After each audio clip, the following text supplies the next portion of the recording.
పాకిస్తాన్‌కి టర్కీ ఓ పెద్ద షాక్ ఇచ్చింది. టర్కీ నుంచి కొన్ని విమానాలు వచ్చేసినాయి, యుద్ధ విమానాలు వచ్చేసినాయి, ఆయుధాలు వచ్చేసినాయి.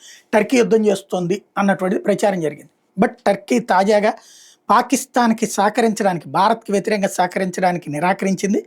Turkey defence minister denies sending weapon to Pakistan. ఏదైతే ఆయుధాలు పంపిస్తున్నారో దాన్ని తిరస్కరించారు.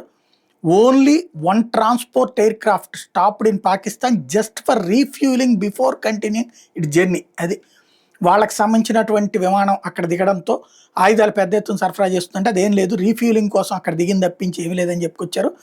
అదే సమయంలో military incursion by India is imminent, we're on high alert అంటూ ఇంకో పక్కన వాళ్ళ రక్షణ మంత్రి ప్రకటించుకోవడం, అంటే దాన్ని బట్టి ఏది పాకిస్తాన్ రక్షణ మంత్రి ప్రకటించుకోవడం అంటే పరిస్థితి ఏంటో అర్థమవుతుంది. టర్కీ ఇప్పుడు ఎందుకంటే టర్కీలోనే అంతర్గత సంక్షోభం ఉంది, వాళ్ళల్లో అక్కడ కొట్టుకు చస్తున్నారు, కరెంట్ లేక ఇబ్బంది పడుతున్నారు, ఆర్థిక ఇబ్బందులు పడుతున్నారు. కాబట్టి మనతో గొడవ పెట్టుకునేందుకు సిద్ధంగా లేదు టర్కీ ఇప్పుడు.